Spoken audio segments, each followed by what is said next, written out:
Well, hello, everybody. I think we're live. Are we? Are we live? I did that all by myself, I'll have you all know. I'm very impressed with my technology skills improving. You talking to Grandma here. I used to write letters and throw them across the classroom in little aeroplanes and things like that. So this technology stuff, I swear, the more I do it, I'm supposed to get better. It just confuses me more. So anyway, here I am. I put the hand up myself, so I'm very proud of myself. I think that's the second or third time I did it. And I have with me, well, welcome to Aquarius Rising Africa. I'm babbling on to myself here. It's so good to have you guys here Tuesday morning, afternoon, evening, wherever in the world you are. So I hope you're having a beautiful, wonderful day. And I am so happy to have with me today Nirmala Krishnan. Welcome, Nirmala. Really, really good to have you with me on Aquarius Rising Africa today. How are you? Thank you for inviting me into the channel, Chantelle. It was nice to have you. And yeah, thanks for welcoming me into your channel. I'm good today. It's evening here, night in Melbourne, Australia. All good. Yeah, I was going to say you in Oz, which is like a million miles away from us. So we have these huge time gaps as well. But really very happy to have encountered you. Thanks to our mutual friend, Catherine Edwards, who actually made the introduction. And we were talking about something completely different. The topic was completely irrelevant to what we actually are going to be chatting about today. But then, of course, got onto the topic of sacred geometry. And immediately my ears pricked up because, of course, everything in life is sacred geometry, isn't it? I think, you know, our creator is all about sacred geometry. So I would just love to know, firstly, a little bit more about you. And you also one of these amazingly gifted children that could also perceive on a more conscious, tangible level your gift of actually seeing geometry, right, in people's energies. So I'm going to hand over to you, and if you can just introduce yourselves to our audience, that'll be really great. Yeah, sure. Thanks, Chantelle. Hello, everyone. My name is Nirmala Krishnan. I've done my doctorate in natural medicine, and I've been very curious about learning and understanding all the modalities. So I just jumped into this studying mode of understanding different types of modalities. But prior to that, just to explain a little bit about myself, since a child, I have been very much intricate by a lot of things like everybody else, right? So some of us keep that memories, some of us explore that memories further and we go more into details, and there's many of us kind of blocked it, right? Saying that that's not going to be in the normal norm, so we don't want to know it. For me, it's that everybody is unique. Everyone has got some sort of abilities that we came here into this earth. All right. So I cannot, because I'm seeing so many people every single day, and I know the abilities that they're holding. So for me as a child, the thing that I've seen is very, very different. I struggle with it. I wouldn't say it was a fantastic experience. I did struggle with it since a child, but it's just that. Can I just, if you don't mind, I want to just interject and just ask you a question, which was something quite pertinent to what you said. You can see the abilities that we are all holding. I love that. Now, because in our prior conversation, we kind of ascertained, you know, I was able to see energies in people as a kid. I was able to see spirits. I was able to see when people were sick. I had no idea what to do. I mean, I could see when people's shoes were pinching them. You know, it was like stuff like that. So I also found it very difficult to express what I was seeing. So it turned me into an extremely frustrated kid that just reacted on so many levels. When you say that, you know the abilities, you can see the abilities we hold within. Can you clarify a little bit more about what that means? Maybe I should tell about you then, Chantelle. Okay, let's start with her then. Yeah. Okay, so because you're right in front of me, your sacred geometry is right, is kind of showing yourself. That's the reason I have, when I'm chatting with someone, I can't look direct at them because this is where my eyes will be going. And sometimes people call me back and say, come, keep looking at me. It seems like you're all over the place, but it's not that. It's just that the alignment of your sacred geometry is like, as I could see, you're very much in the potent space of a tetrahedron. All right, a tetrahedron is the triangle. I know I've got a lot of crystals here. I'm just looking for. All right, so the tetrahedron is like looking at a pyramid, like a triangle, but it's got 6 phases in within it, right? So I can see that you are very much of a tetrahedron. So if you're looking at the triangle, it has got a very huge energy level that it rises. At the same time, it's got the fire element that rises at the same time. All right. So you are a being with this ability, whether you want to throw fire or you want to throw light, all right, energy. Okay. And you can be furious at the same time. You can be as kind and compassionate as much as you want. All right. So that is the geometry that's coming in front of me. I've only met you once. We only had a very conversation about the topic I brought at that time. So right now, I'm kind of giving you just a quick elaboration of what I'm looking at. At the same time, the powerful hand of your dodecahedron. So you see, when you're looking at the geometry of Chantelle, it seems like it took a lot of shift as it was going. So the tetrahedron that she's having, sometimes it rotates in this portion. As I can see from the childhood, you would have been not in a bad way. Like you could have just bring down somebody if they are not in agreement with you. You could have just done it like that. All right. So I can see that girl on that aspect of it. All right. As you're growing up, at the same time, if someone needed something, you don't mind taking everything you have and handing it over to them as well. That is another part of you that I could see in that space. All right. So the challenges that you walk through is very clear in this geometry. So this is what I meant, it's a sacred geometry. So the communication I'm having is with the geometry, with your sacred geometry, which is your energy space that's held by the sacred geometry. And this sacred geometry that's aligning here is all Chantelle. All right. That's her. Right. So every one of the geometry switch. As I'm going through the motion, they said, okay, this is done. This is done. This is the communication we already had. They switch over and then the other one comes in and the other one will talk to me about what has happened in the past that she's still holding on to, why she's angry about the whole world right now, because it's not just about what is happening right now for you, what happened in the past, all repeating back again. And you're frustrated with it. You want to fix it. You're a fixer. You want to jump in and you want to fix it, right? So this is a tetrahedron. It's a very high quality of a tetrahedron. Yeah.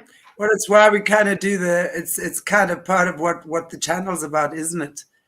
Why we created the channel, that's for sure, is definitely being able to see and observe what is going on, the distraction from the past, and how we can actually, we can't change it, but how we can heal it.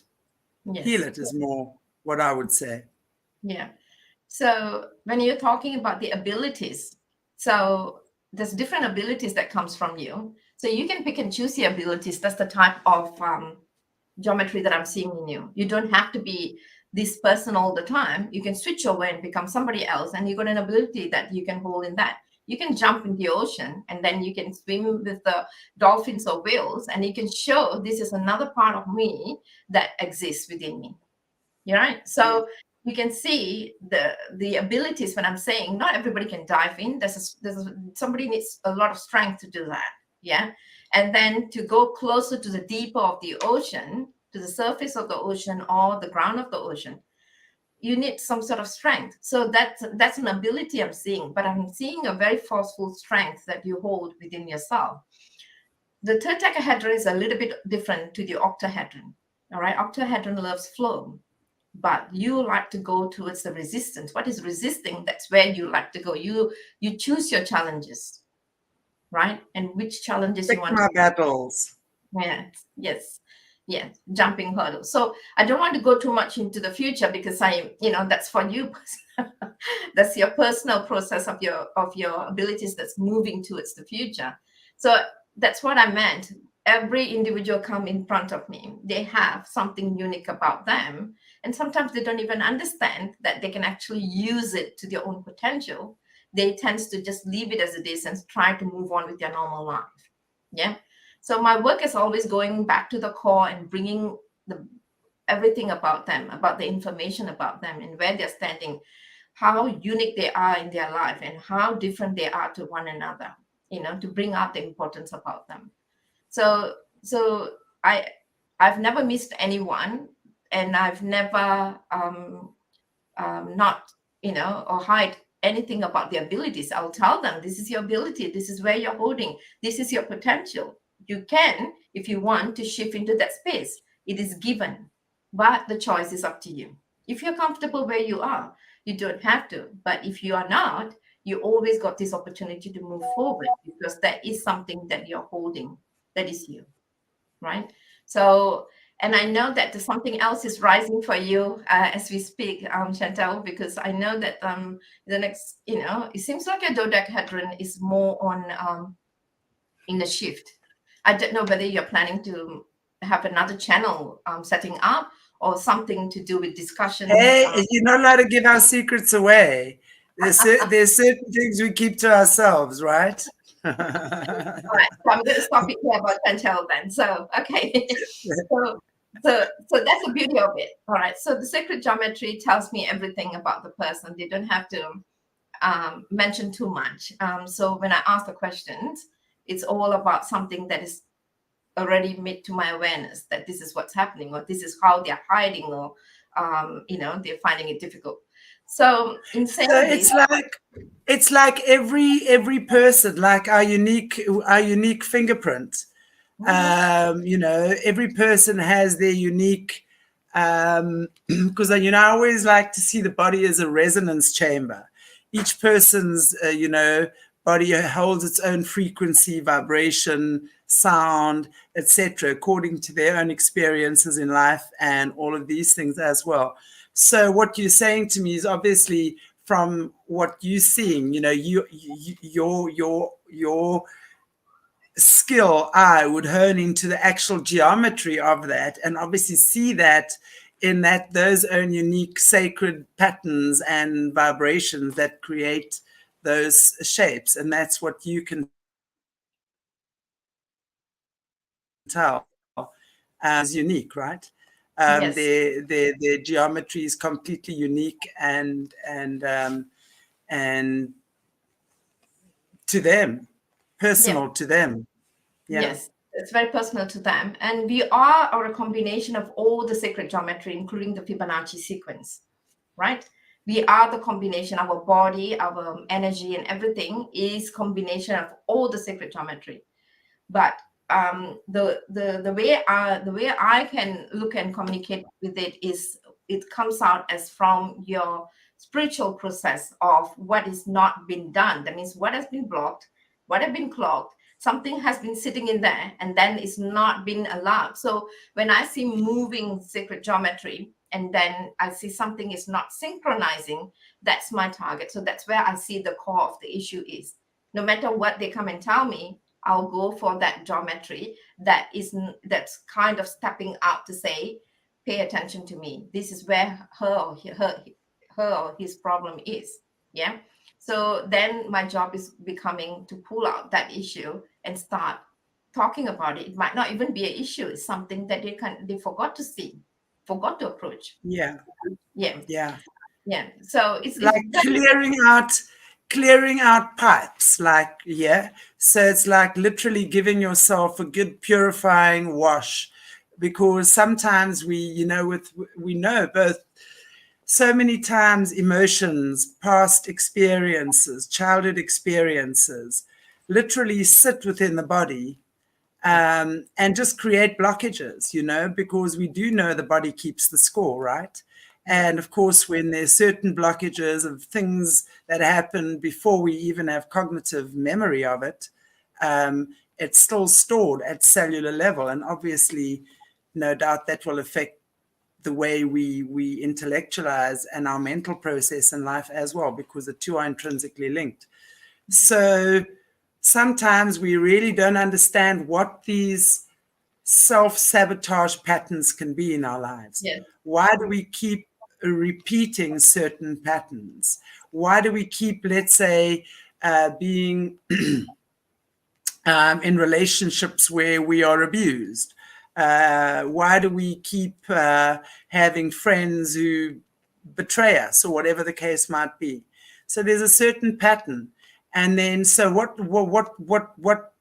you're saying as well is that you can notice in the pattern or the blockage within the geometry and what that is as well. So like maybe age, something that happened at a certain age that just needs to be released, or maybe you got to go back and face it. I find, and I don't know if that's with you as well, that some stuff can be released like that, but other stuff we actually need to face and work through. So you would then be able to give them guidance in that way. So according to what your frequency or whatever your geometry is, you can then say that's the best path forward to work with that, right?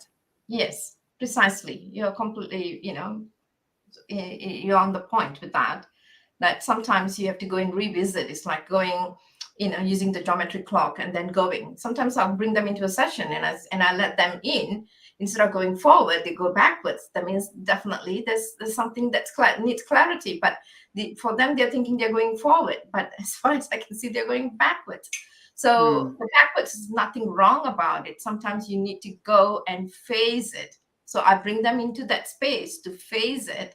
But this time they attend to it as a witness, not playing the same replay as they are the victim.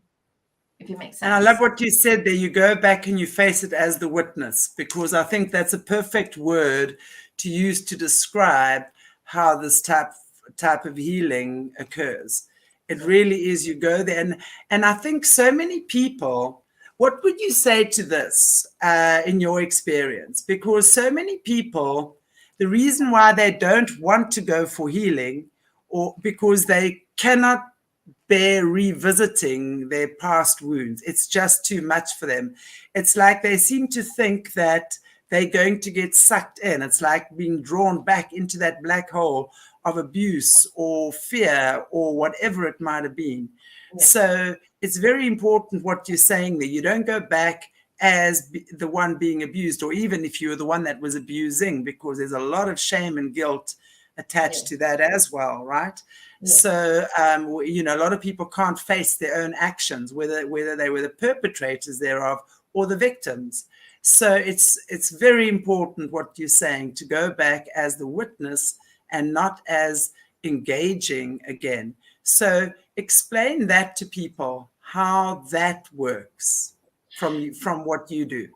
Right. Yeah. So when they go into this kind of path, so when they revisit this path, they're just looking through the door. They don't even enter the door. They're just looking through the door as a witness. At the same time, what happens is there's a bit of tuning in their frequency using their sacred geometry, where there's a conversation that will happen in that space for them to forgive themselves in that space so that they can forgive the others, right? So that has to happen at the same time. So that experience is no longer existing. It's like you don't remember what happened in your past life. Why do you have to carry this forward? There's a lot of things would have happened in your past life. So this is the same thing. It's already happened. It's no longer existing. You don't have to repeat that emotion. You have to witness it. And you need to learn how to forgive yourself and forgive that whoever or whatever it is. You have to learn to forgive others. And then take the experience as a gratitude, because that challenge was put in front of you for a reason. And now I'll move them out of that space to understand why the challenge was put in front of them, how they're going to use this challenge as their strength, because challenges are put in front of people who can hold that strength. Okay, not everybody Absolutely. can really. Yeah, absolutely. yeah. Is it true to you as well that we really wouldn't be faced with the challenge if we were not ready to deal with it? Do you think that that's true to everyone? Yes, definitely. If we are not ready, Yeah. even though it's the challenge, but in the sacred geometry, when we are looking at Vesica Pisces, you cannot go to the next circle until you face the challenge. So you keep repeating, coming back to you until you're ready, because that's what your experience is. Yes. Your human experience is here to face it, but you don't want to face the challenge. You can look the other way, but it will repeatedly be in your space until you face it, until you attend to it. Then the minute you attend to it, you come into agreement with it, the other door opens for you to move through. Absolutely. Yeah. Acceptance. Yeah, acceptance. And that's amazing. Yeah. Yeah. So if you had to explain the average or just human beings in general, their sacred geometry, I mean, we all have an aura, right? Our energy vibrating from our being, ourselves. Yeah. So what would let me rather ask you, is there a perfect sacred geometry for a human?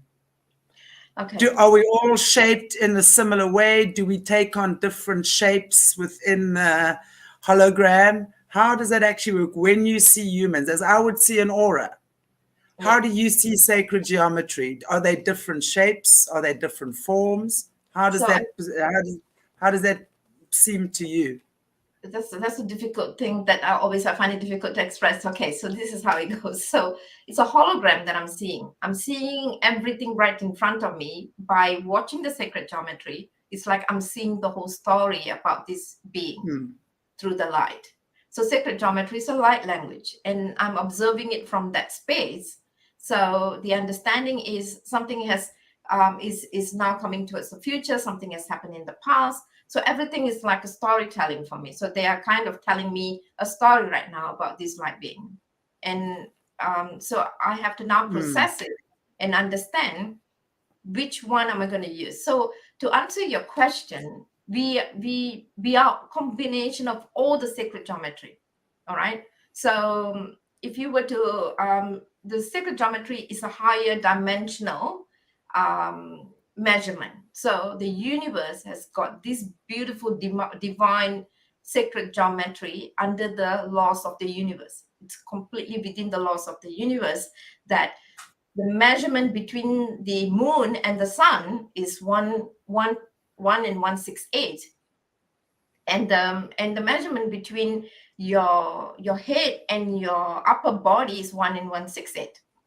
So the measurement, we are all kind of connected. The space, the time, the universe, the nature, we are all connected, right? When you're looking at a sunflower, the first few sunflower is 19. The next petals, when you look at it, is 23. Who can do that?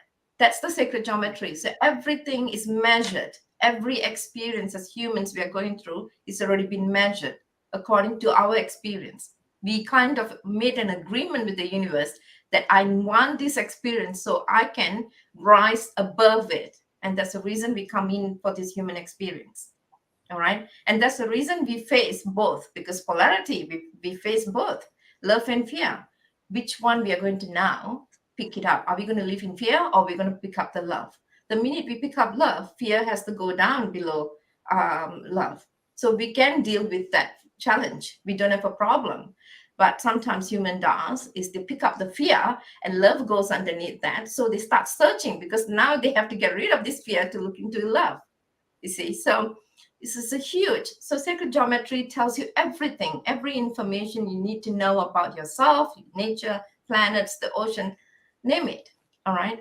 So it's very intricate subject, and it's very huge understanding. So to go into every prospect of the geometry. So as I mentioned, we are a combination of all the geometries. Every bits and pieces, like our heart, is a spiral. Is part of the spiral geometry, right? So when you look at the kidney and liver, the vital organs, they have a different sacred geometry space they're holding. So if you understand the sacred geometry, you can bypass life easily, knowing and understanding what is this experience is for. You know, you want to look at a challenge as a distraction. Can I just ask you something there as well? According to, let's say you're saying, obviously the heart has a spiral, the kidneys, the liver, everything has their sacred geometry. Let's say these organs are not vibrating at optimum health. What would their sacred geometry look like then? Would that affect their own personal sacred geometry? So what I'm asking is that, could you therefore pick up from watching, let's say, if someone has problems with their internal organs, by looking at the sacred geometry to see what illnesses they have and how bad it is? Okay, so this is where I say we are backed by the universal laws. You know, we cannot go out and tell them this is what the struggle is. But the thing is that I know there's something that's not working in that space that I can explain to them, that you need to work on this. Because don't forget the physical, I mean, of course, Chantelle, you're aware of this, that the physical body of consciousness, and 2 inches away, we got the vital body of consciousness. And then 5 inches away, we got the mental body of consciousness. As far as our tip of our fingers goes, we got the spiritual body of consciousness. Yeah. So you can see the sacred geometry is kind of aligned with our vital organs, right? Our vital body of consciousness. So if they are not rotating, if they are not working in the way they're meant to work, that means your root is working, your sacral is working, but your solar plexus is stuck. You can see there's no rotation. So this is where you figure out. So what has got to do with the solar plexus? What are the organs within that region? We know definitely some sort of defect in that space. Yeah. And then, of course, when we understand what the solar plexus is all about, let's say personal power, fear, then you start working with those issues in the life that then start realigning those energies. And then, of course, will release and heal, because that's when the body is designed. I mean, the body is designed to heal itself. So that's when the body starts healing itself, because really at the end of the day, stress is one of the biggest things. Stress causes anxiety, or shall I say anxiety causes stress. I mean, I think the two are so feeding off each other. So when we look at that, those are the greatest killers of humans, because that leads to all sorts of ailments in the body, heart attacks and strokes and this and that and the next thing. And of course, worry and fear create the cancers and all of these things and these unresolved issues. I mean, a myriad of things create a myriad of ailments. We can't pinpoint really one thing to anything, but what we can look at is which part of the body the illness or the ailment sets in, because that is a very, very good indicator as to what is creating the illness to begin with, right? Would you agree with that? Yes, of course. The emotions that settle within that space. So the emotions are now pounding out, mainly because it's kind of showing you the warning signs. Emotions are like red buttons, pulling up. So when you are going through the emotions, if you're frustrated all the time, you have to step back and view, what are you frustrated about? What is happening right now that makes you feeling so frustrated? But most of the time when you do that, when you kind of do your own diagnosis by stepping back and watching, nothing is making you frustrated. Your mental body, your mental mind is kind of repeating some sort of replay happened a long time ago into your brain, into your mind. And then this is what is now doing the work on you to completely remove you from the actual now and making you live in the past. Does it make sense? Yeah. Absolutely. So it's really about getting through that. And I have a question here from Joyful Janine. How do we find out our own geometry? How do we get to realize? Do you teach these things? How do we understand or get to see or know what our perfect geometry should be? And do we have a certain perfect resonance we reach? And let's say if it's down, do we know how to measure that and what to fix? Do you have any things around that? Okay, so sacred geometry is the guides, it's a measurement, right? So it tells what, how and what is a defect, or what and how it's working, right? So it's a measurement. So it's a universal measurement, and it's coming from the higher dimension, and it's only for this third dimension space for us to experience it. It's not something that somebody can go in and do a measurement, like a physical measurement. It's not like that. It's just that I'm able to see it in that space. Since a child, I've been playing around with this, that I could call myself a pro with sacred geometry after playing for so many years, because it's been coming in front of me. So the way that I do is that sometimes I do individual sessions, and I also run workshops teaching about sacred geometry from the emotional point of view on the bodies of consciousness and how you can detect certain things. And there's a practitioner's course that I do as well. So there's a few things I do when it comes to sacred geometry. And it took me years and years to sit down and put out what exactly I'm seeing and how am I seeing, and how am I supposed to describe it for somebody who's not able to see it, because you won't be able to see it, but sometimes you can feel it, you can hear it, you can sense it. All right. So that's what I teach them, how to do it. Yeah. And I also that's amazing. I love that. Sorry, I just want to say I really love that, because I so get that. It's like being born with a gift that is so abstract, and really finding a way to create, to put it in a way that is tangible for others to understand. And that's really cool that you've done that. And I mean, you'd please, if we can have links to your workshops or your website, at least. I know we do have them. I think we do. I think we have your website address, right? That we will post in the description. quantumartmedicine.com. It's the workshops I just completed, the 4 workshops that I just recently finished. So it's just that if you can email me, if it is in a group, then I can do it for specific country. The only issue I had is when I started up the workshop is the different timing that's coming through, right? So I'm trying to organize it now, reorganize it in such a way that I can fit into specific time zone. Yeah, I know. Isn't that such fun? I know. Isn't that such fun? Also, when we were doing the SunKidz teacher training, we had Americans, Australians, South Africans, Namibians. Okay, that's the same timeline, and people from the UK. Yes. So, of course, you know that the Australians, you guys are anytime between 6 and 9 hours ahead of us. Yes. The Americans, anything between 6 and 9 hours behind us, and then the Europeans within a 2-hour time space. So it wasn't too bad, but still, wow, trying to navigate all the time zones is quite interesting. But somehow it worked. Yes, it certainly worked. Yeah. Yeah. So, well, that's great. So Morné's just said he's put your links in the description. So for any of you interested in getting more information on this, I mean, these are fascinating topics for me, guys. I have to tell you this, because we have to remember something. Life is spiritual. Life ain't physical. And I say this so often. And when it really dawns in what I mean, and I mean, I know a lot of people understand it, but let it sink in. We are not a human being trying to reach spiritual fulfillment. We are spiritual beings having a human experience. Beautiful. Yeah.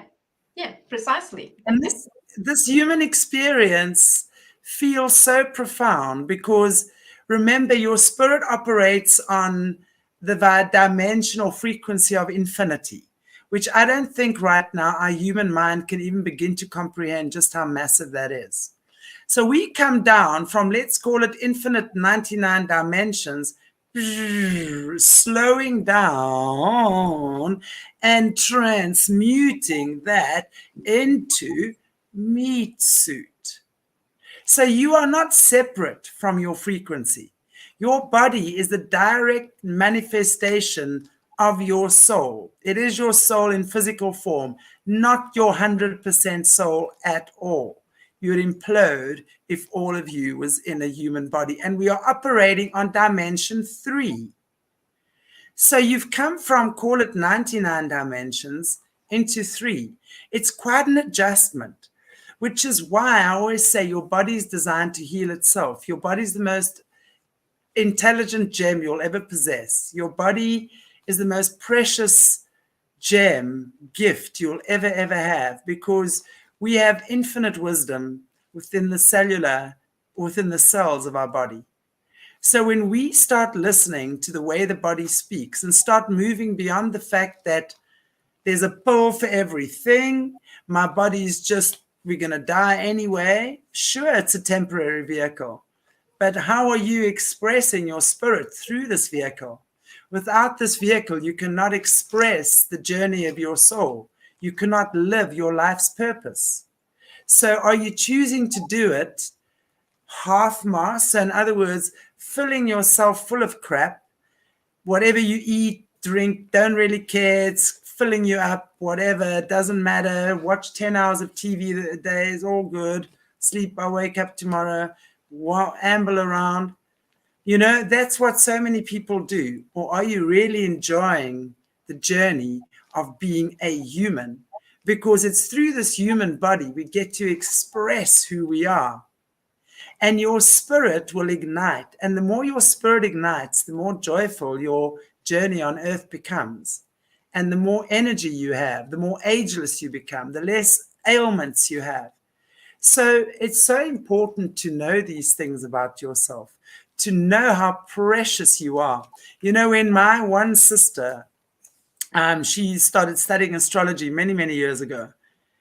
And she did my chart for me. And I know my mom had always had our charts done when we were kids and stuff like that. So I came from a parents that were open-minded. They're all psychic and all sorts of things. So it wasn't strange to me. But as an adult, the first time my sister actually showed me my astrology chart, and she said, there you go, you're a double Aquarian. And this is why this. And I went, okay, now I know. I'm not mad. I'm not crazy. I'm not the problem in the family, as I'd always felt I was. I am very smart, very articulate. My purpose lies in things that most people don't understand yet. And I went on that mission after understanding my chart of, when I say I don't care what others think, I don't mean I don't care. Of course, it's not nice to hear people think that you this, whatever, but it doesn't affect me, you know, the way it used to. I'm not nearly as reactive as what I used to be. I've learned to accept who I am, and I learned to accept that I'm a fantastic messenger for God. And I learned to accept that I am full of shit on a bad day, but I'm super cool on 90% of the days that I live. And, you know, and I understand that when my energy is down, I'm going to probably not attract brilliant things that day. So let me rather keep to myself. I'll be down that day. I'll process what I need to.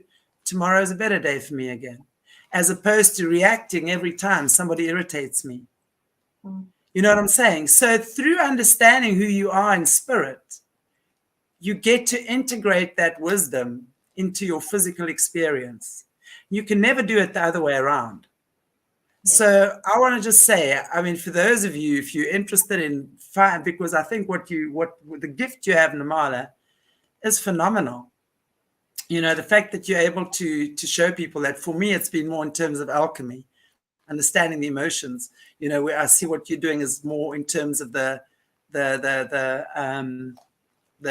geometry of the spirit, which is really beautiful. So I want to encourage people to actually look further into that, really get to understand yourself. Yeah. As much as you mentioned, it was great the way that you articulated. So it's like we come with this matter and energy, right? So we are a light being that we adapted to this matter and energy, and without the energy, this matter is nothing. It's got an expiry date. So our body has got an expiry date. Yeah. So that's the Yeah. physical body. Yeah. So why waste the time? Keep it healthy as an engine, just like a motor. Keep it running. Make sure that it's running nicely, so that you can achieve what you came here to do. So why destroy it?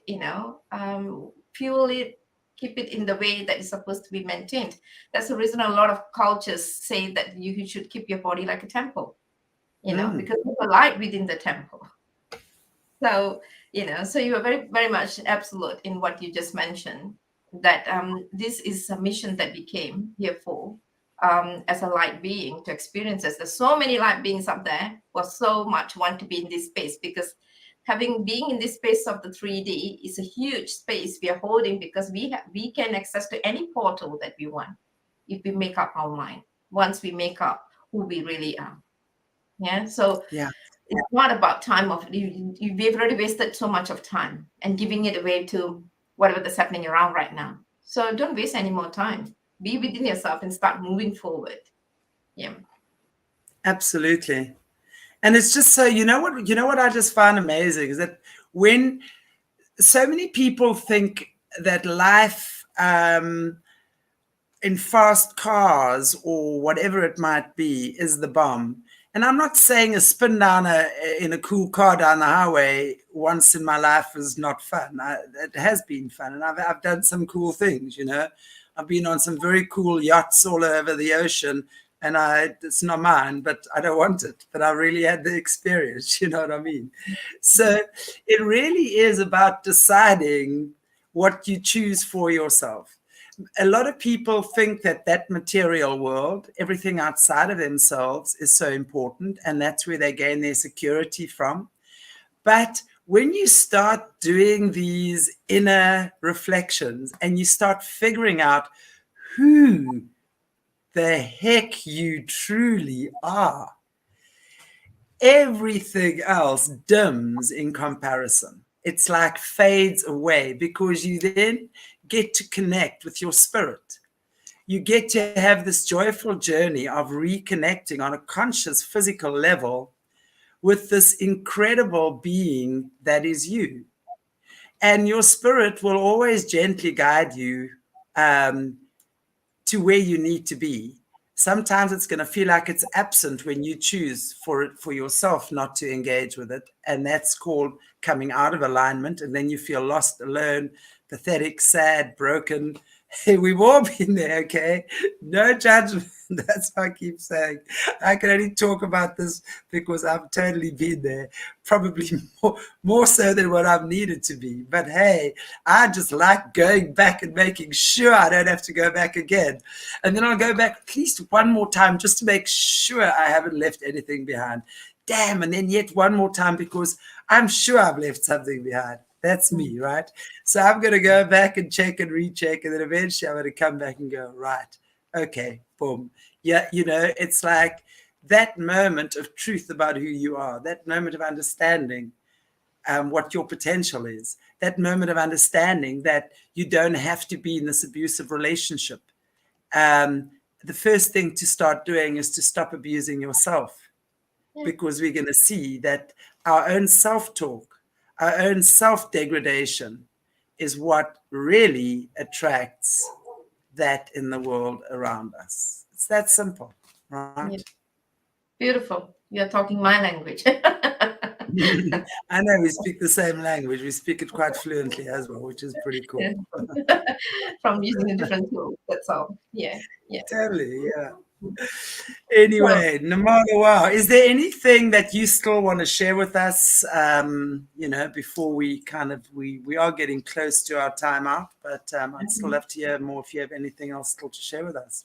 Yeah, I find that the abilities that I'm talking about is that even for myself was not easy. So I like to emphasize on that, even though I was carrying this since, 8 years old, I didn't even want to talk about it, that this is what, my parents will leave me, I'll be left alone in the house and I'll be talking and people know that I'm talking to to the walls and kitchen and everything. But the thing is that I went through that experience understanding I'm always with some beings. I'm always with this sacred geometry. I was playing with them like as if, That was the only language I knew. I even had difficulty understanding the actual language as such. It took me a long time to take a grip of how am I supposed to present myself, considered as normal. Yeah. So I know that this is not something that everybody carries, but I'm very sure there's something we came here with. Some of us are very clearly can see it. Some of us saw it and then we just bypass it. Yeah, without thinking about it. Yeah. So it is not easy. And for me to come out and express myself took me years. Took me so many years to say, no, Was your family did they understand your gift? Was there anyone in your family when you were growing up who had the gift prior to you that you could kind of talk to or anything like that?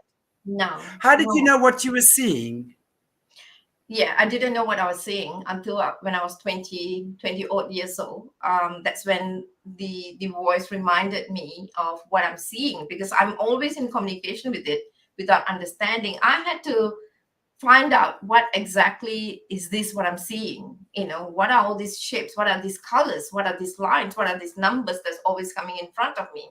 Because it's like I'm looking at a human and not looking at the physical body, but looking at this geometry was the first thing I see. So I learned when I was around 23, 24 years old. That's the time I actually learned that I can actually shift them away and look at person on their physical body and recognize them as that. You see, it took me a lot of work to find out where I'm going with this and what is this all about. And it was so embarrassing to tell someone, hey, actually, I see shapes and colors. I didn't open my mouth. I tried it with my mom when I was young. I think I was 8 or 9 years old, I remember. She just shushed me off. She said, don't say things like that anymore, because I freaked out. And I learned, even though I was so young, I learned that I cannot put this fear on my parents. So I completely kept myself very quiet.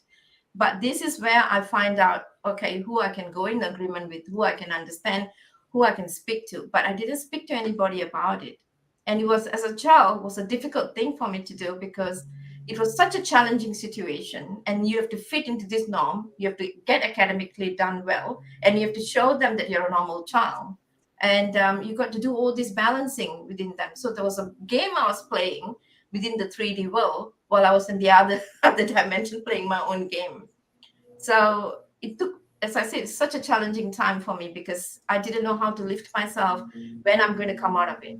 So I took the path and I just went in, and it became a norm for me. Even though I kind of in communication with them, yet I kind of remove myself to fit into the earth.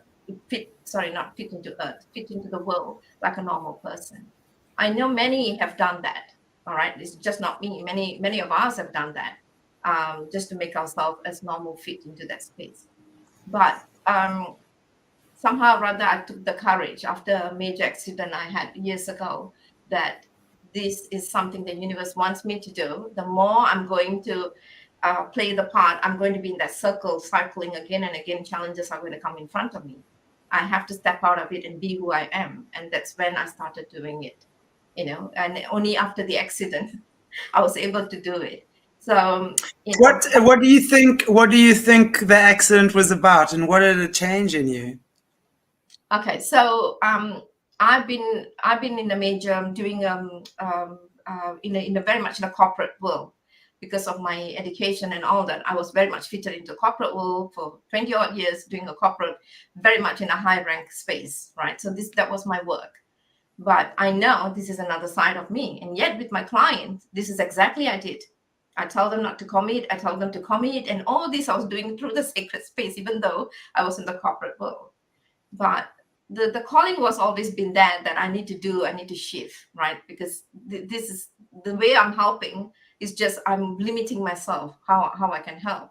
And I know that when it comes to these sort of things, I must see myself as limitless. So I went through an accident a road accident where my spine was compromised and I had difficulty even moving, being mobile. I can get up and I fall left or fall right. And this is where I used my sacred geometry as the tracking guide for me and my conversation with them to come into a balance and alignment. So somehow or other, I managed it, and I'm maintaining it. So that's the day that everything happened. And then 1 year later, I told myself, I'm done with all these things. I'm removing it out of my plate. And it was a huge thing for my family. It's like everybody's like, what's wrong with you? What is happening with you? But I removed everything out of it. And I said, this is what I'm going to do. All right. So I went and did my doctorate basically on understanding how to explain sacred geometry, how this energy field works.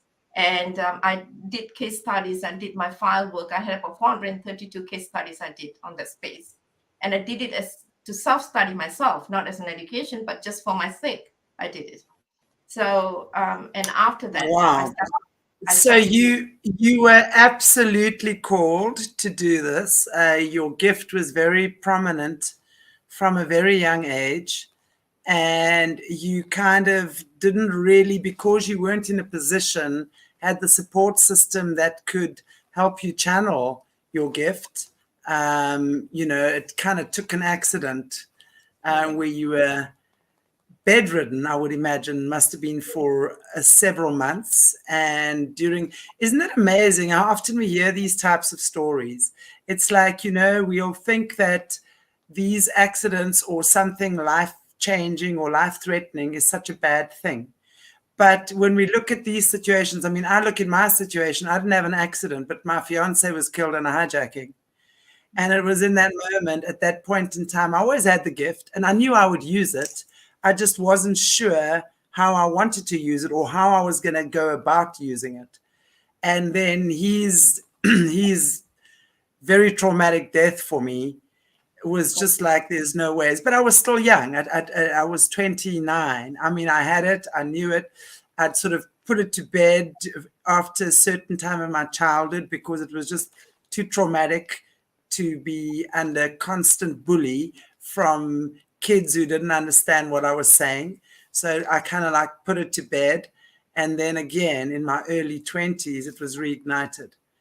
And then with his death, I was 29. Then I started using it because it's almost like that death, his death, gave me the rite of passage, maybe just in terms of wisdom, experience, whatever it was, to be able to share the gift. Yes. And I think I hear a lot of these stories, with you with the accident now, sitting and being obviously in a space where you weren't able to move.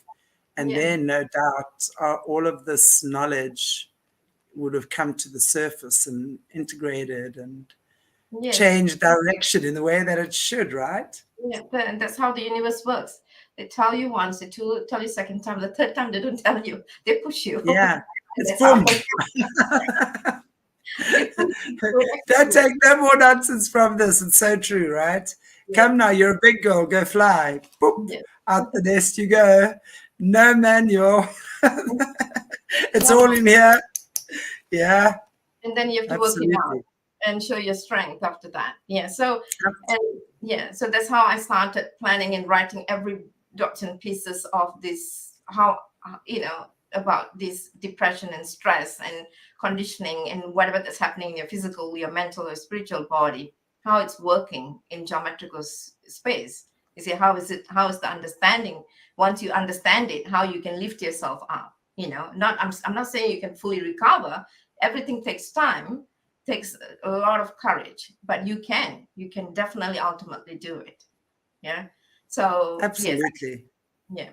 Yeah, absolutely. And no one says it's easy, because so many patterns are so ingrained in us, right?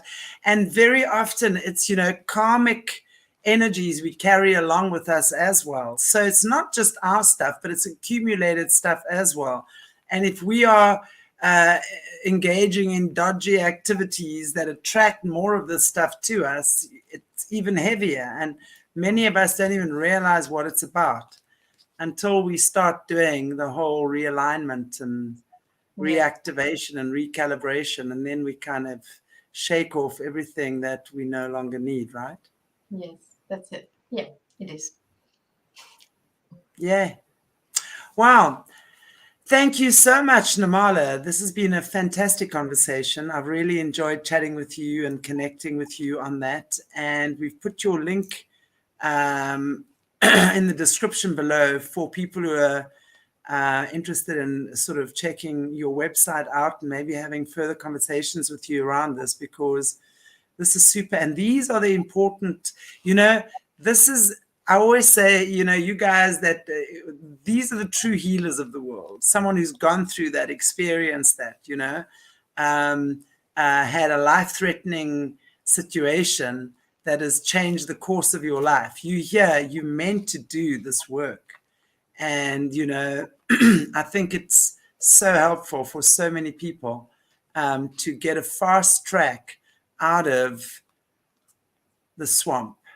Yeah. That's my opinion. Yeah. Thank you, Chantelle. We are a collective consciousness. We are here to come and work together. So that's how I find every connection is so valuable to me. Yes. Absolutely. Okay, guys and girls, I say thank you so much for joining us here on Aquarius Rising Africa this morning again, or this evening, or this afternoon, or in the middle of the night for some of you, I dare say. It's been really, really good. And Nirmala, we'll definitely chat to you about bringing you back again, doing a follow-up interview. I think that's so interesting. And take good care, guys. Please like, share, subscribe. Just share this information, The more people who get to hear of this, you never know whose life it could change. Thank you. God bless you all. Take good care of yourselves. And I'll see you in a couple of hours with Alice Parola, guys. Alice Parola's, she's also become a regular who speaks a lot about the borderline personality disorder and just mental labels in general and how we can, heal and deal with that as well. Take good care, guys. See you soon. Bye. Cheers. Thank you.